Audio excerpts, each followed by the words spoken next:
Good morning, dreamers and doers. You're catching the sunrise with us on this Valentine's Day, February 14th, and my slightly unhinged heart is full of possibility. Welcome to Blue Mountain Morning, where we turn the chaos of the day into moments of clarity that'll lift your spirit like that first sip of morning coffee. My name is Mark, and my energetic friend is Alex. Oh, speaking of coffee, I might have had 3 cups already. Can you tell? Always, my friend. Always. Hey, so the Munich Security Conference is kicking off today, and let me tell you, it's like the Super Bowl of global diplomacy, but with way more suit jackets and significantly less snack options. And significantly higher stakes. The big focus this year is coordinating Western support for Ukraine, particularly as President Trump is pushing for direct negotiations with Russia's Putin. Oh, did you see Macron's speech? He was practically begging the U.S. to get its act together on a unified approach. That's right. And it's crucial for Americans to understand why. This isn't just distant European politics. The decisions made at Munich directly impact our strategic partnerships, trade relationships, and ultimately our everyday lives here at home. You know what fascinates me? How these big diplomatic powwows actually translate into real-world changes. Like, does anyone else wonder if they serve those fancy little sandwiches during the breaks? I don't really have an answer on that for you, Alex. But the key takeaway for our listeners is that this conference is setting the tone for how Western allies will work together in an increasingly complex world, particularly with regards to the ongoing Russian war in Ukraine. Speaking of complex situations, Mark, have you noticed how literally everyone seems to have a side hustle these days? My barista is a DJ, my dentist sells homemade kombucha, and I'm pretty sure my cat is running an underground catnip operation. While I can't speak to your cat's entrepreneurial ventures, you're onto something significant here. Recent data shows that nearly 45% of Americans now have some form of side hustle, up from just 34% in 2021. Hold up, that's like almost half of America. But why?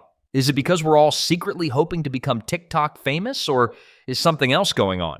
It's actually quite serious, Alex. With inflation hitting hard and basic living costs soaring, many Americans are finding their primary jobs just aren't cutting it anymore.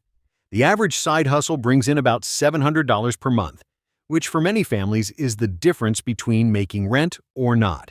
Yeah, my friend Sarah started doing freelance graphic design on top of her full-time job. At first, she was super excited about the extra cash, but now... She's basically working every waking hour. Weekends? Working. Lunch breaks? Working. I'm worried she's going to burn out, you know? That's the dark side of the side hustle culture that we need to address. While the extra income is crucial for many, we're seeing concerning patterns of burnout, decreased mental health, and what some experts are calling perpetual productivity pressure. Oh, like that feeling where you think you should be monetizing every hobby? I tried selling my interpretive dance videos online, but turns out there's not a huge market for someone dancing to the sound of morning traffic. Well, maybe keep that one as a hobby. But you're highlighting an important point. There's this growing pressure to turn everything into a revenue stream. And while entrepreneurship can be wonderful, we're seeing some troubling trends in work-life balance. I've been thinking about this. Aren't we just creating a system where having one job isn't enough anymore? That feels broken somehow. It's a valid concern. While side hustles can provide valuable income and even creative fulfillment, they're increasingly becoming less of a choice and more of a necessity. The real question is this sustainable? And what happens when we're all too exhausted to keep juggling everything? I mean, I can barely manage my regular job and remembering to water my plants. Exactly. Economic experts are warning that this always hustling culture might be masking deeper systemic issues. When full-time employment doesn't cover basic needs, we have to ask ourselves some hard questions about wages, cost of living, and what we consider a sustainable work life. So what you're saying is, my cat's catnip empire might not be the answer to all our problems? Probably not. But it does highlight how we need to think about long-term solutions, rather than just accepting that everyone needs multiple jobs to survive.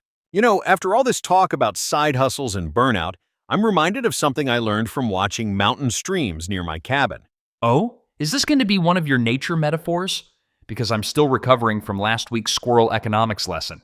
The thing about mountain streams is they know when to rush and when to pool. They don't constantly flow at full speed. They have natural rhythms.